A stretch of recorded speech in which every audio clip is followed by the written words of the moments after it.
Hello everybody, this is Parwiz Ibrahimi. I want to talk about interpretation of neural networks is fragile. This paper is written by Amirata Ghorbani at Stanford University that you can find at the last slide of this presentation, the reference paper and all the information.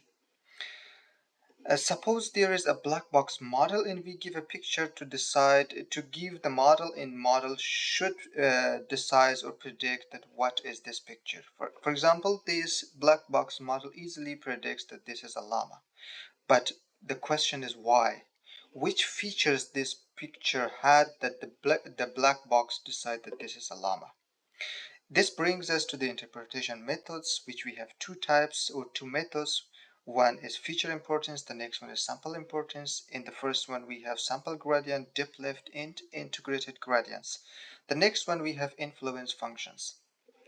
Why interpretation robustness matters? Think the big black box that we talked about. Think that this is in AI judge. We have the defendant profile at the left side and the verdict at the right side.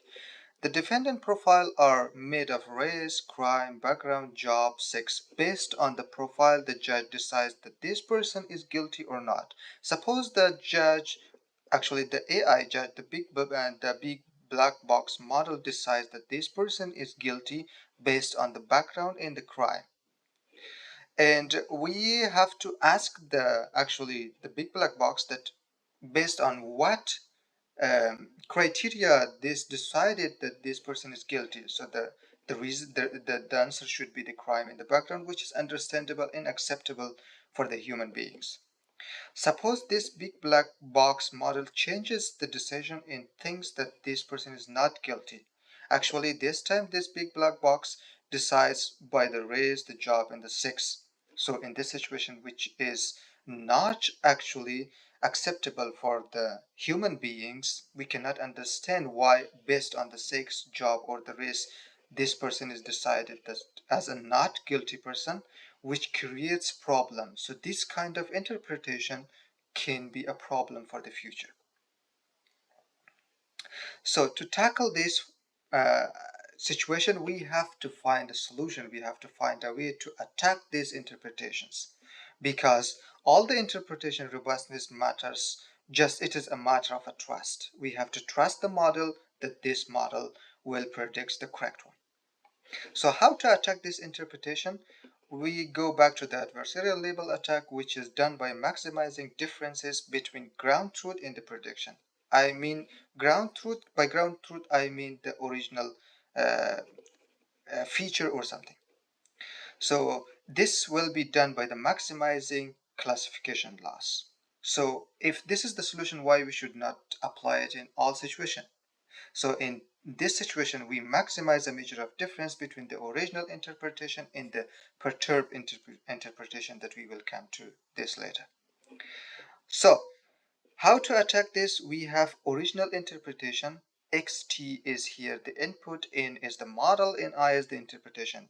Interpretation is just a vector which can be input features or training samples. And the next thing that we discussed is perturbed interpretation. Here is like the original interpretation, but here we have a delta. So how is this procedure done? We maximize the difference between the original one and the perturbed interpretation. And of course, we have to consider the constraints as well, which to satisfy actually. And the constraint here is that we should not change the interpretation. And the evaluation, the successful evaluation of this attack on the interpretation is done by rank correlation in top K intersection. And of course, sample gradient, depth left, and integrated gradients can be applied here. As an example, you can see there is a small change on the pictures above. In the downside, we cannot recognize the original picture, which is misleading from the interpretation. And the reason behind fragility is well explained in this graph. And as a conclusion, fragility of interpretation removes trust in both feature importance and sample importance methods are not robust, and the reason of fragility is the model nonlinearity and high dimensionality. And the reference is written here, the original paper, and all the people who were involved in this paper. Thank you for your attention.